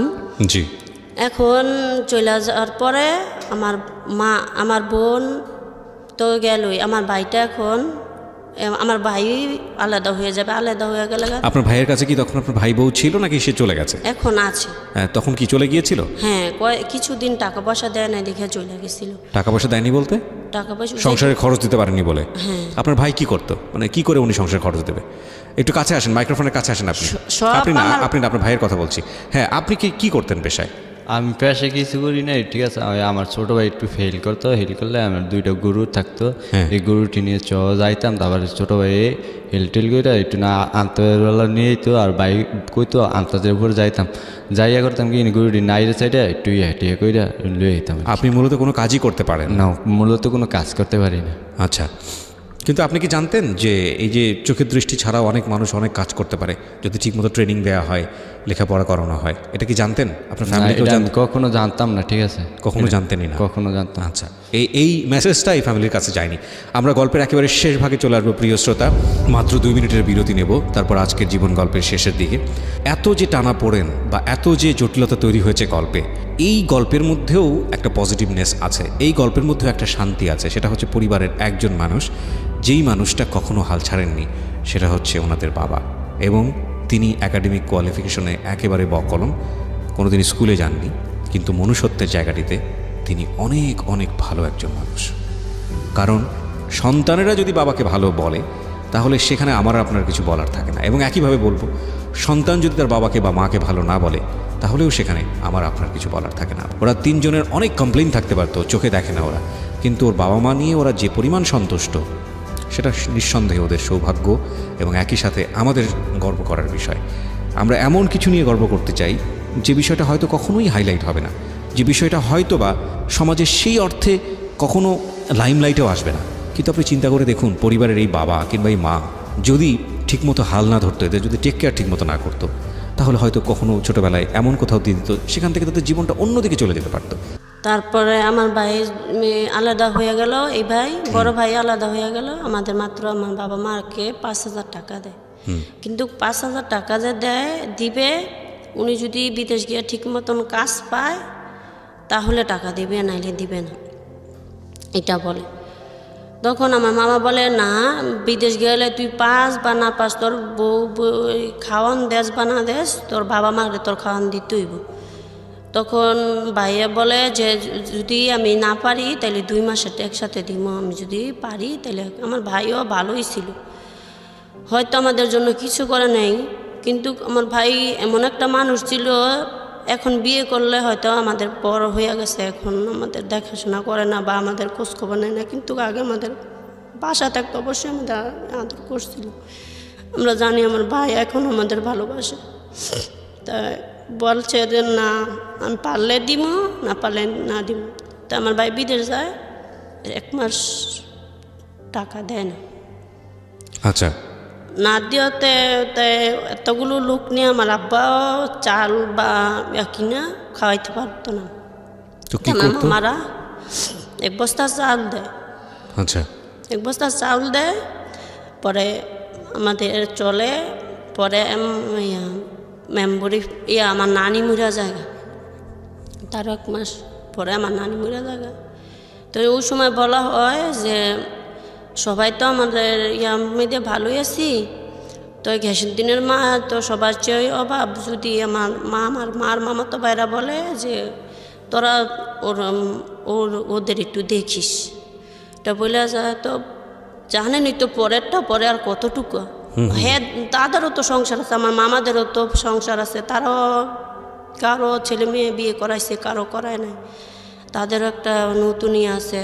তারা এখন আমাদের সংসারটা এমনভাবে চলে, আমার বাবা ওই যে ভাই যদি 5,000 টাকা দেয় তাহলে চাল আনে একসাথে। আচ্ছা, আর যদি আমার ভাই টাকা যে মাসে না দেয় সে মাসে ওই যে ওগুলা কি বলে,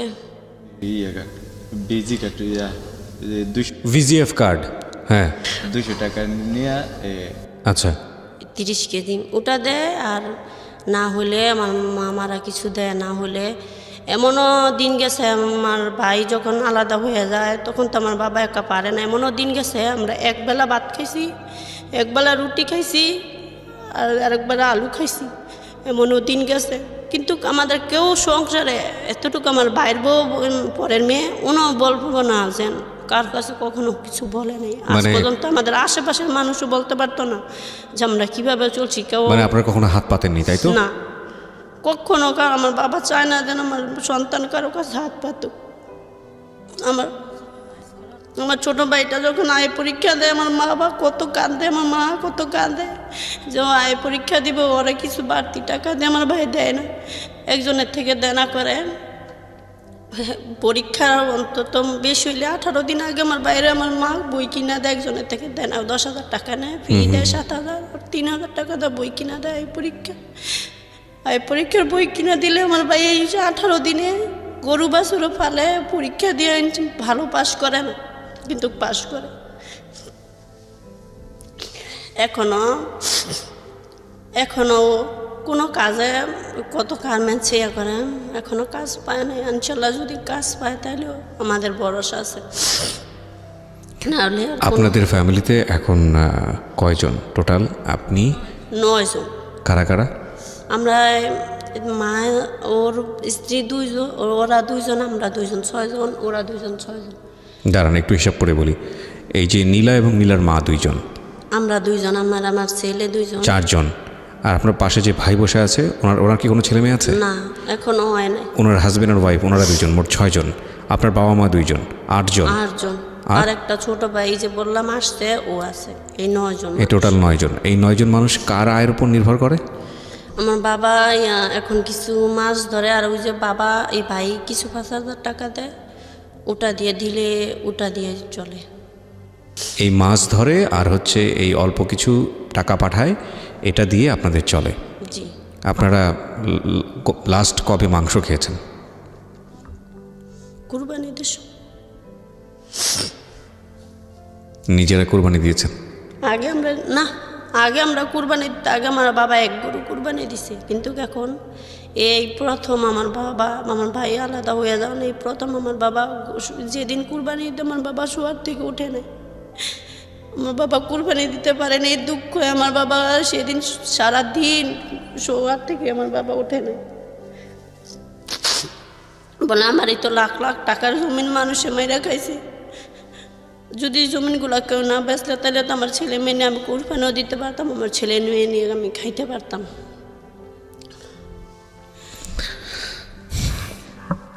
শেষের এই প্রশ্নটা এই কারণে করলাম যে ওদের আর্থিক অবস্থা কতটা দৈন্য এটা দেখার জন্যে। আর যেটা বলেছিলাম যে অনুষ্ঠানের কোনো একটা ফাঁকে আমি ওর বাবাকে ফোন দিব, আমি আমার নিজের নাম্বার থেকে ওনাকে কানেক্ট করছি। আমি আপনাদের সাথে, এটাই হচ্ছে আমাদের অনুষ্ঠানের শেষ পার্ট। জি, হ্যালো, আসসালামু আলাইকুম। আখির বাবার সঙ্গে কথা বলতে চাচ্ছিলাম একটু। আপনি কি আখির বাবা? আচ্ছা, ওই যে আখি, তারপরে হচ্ছে আপনার নীলুফার, আর আপনার এই আরেকজন অন্ধ ছেলে, ওনার নাম যেন কি? নুরুদ্দিন। এই 3 জন এখন আমার সামনে বসে আছে। আমি ঢাকা FM থেকে বলতেছি। কেমন আছেন আপনি? আমি ভালো আছি, বাহ, আমার ভালো লাগলো শুনে। আপনাদের যে অবস্থা চলতেছে পুরো গল্পটাই আমি শুনলাম আপনার ছেলে মেয়ের কাছ থেকে। তারপরেও আপনি যে শুক্রিয়া। হ্যাঁ হ্যাঁ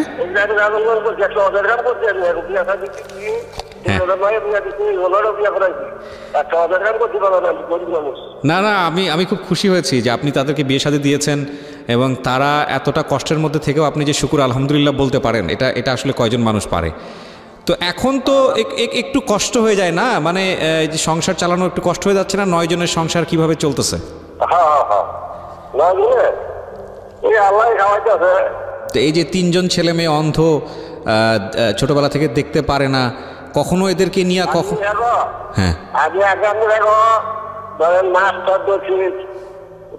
ব্যবসা করছি। হ্যাঁ,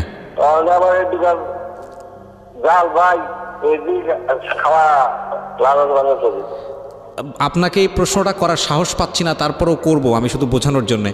কখনো নিজের কাছে মনে হয়নি যে আমার ছেলে মেয়েগুলোর চোখে দৃষ্টি থাকলেই ভালো হতো, এদেরকে দিয়ে আমি কি করব, এদের দিয়ে কি হবে?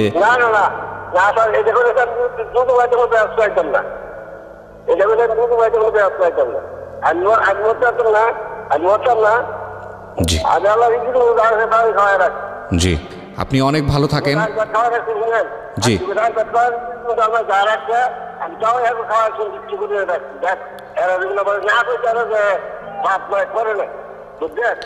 আপনার সন্তানরাও আপনার উপরে অনেক খুশি, তারা আপনার অনেক প্রশংসা করেছে, অনেক খুশি তারা আপনার উপরে। কজন সন্তানের ভাগ্যে এরকম বাবা জোটে, তাই না? কজন সন্তানের ভাগ্যে এরকম মা জোটে? হ্যাঁ, আপনি তো তাদের কাছে শুধু বাবা না, ফেরেশতার মতো। আপনি অনেক ভালো থাকবেন, আমাদের জন্য দোয়া করবেন। ভালো থাকবেন আপনি। জি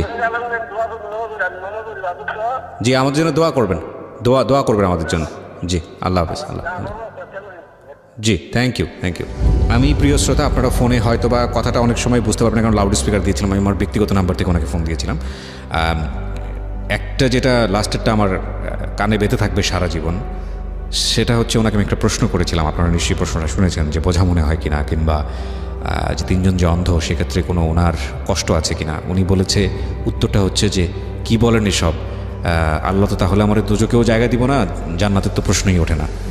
দেখেন, আমরা একটা মানুষকে শিক্ষিত বলি একাডেমিক কোয়ালিফিকেশন থাকলে, কিন্তু আমি আজকে আপনাদেরকে বলছি যে অনেক শিক্ষিত মানুষই এই যে বকলমহীন একজন মানুষের সঙ্গে কথা বললাম, যে দিনে 2 বার জাল বয় তার সংসারের 2 মুঠো ভাত তুলে দেবার জন্য, এর মতো শিক্ষিত না।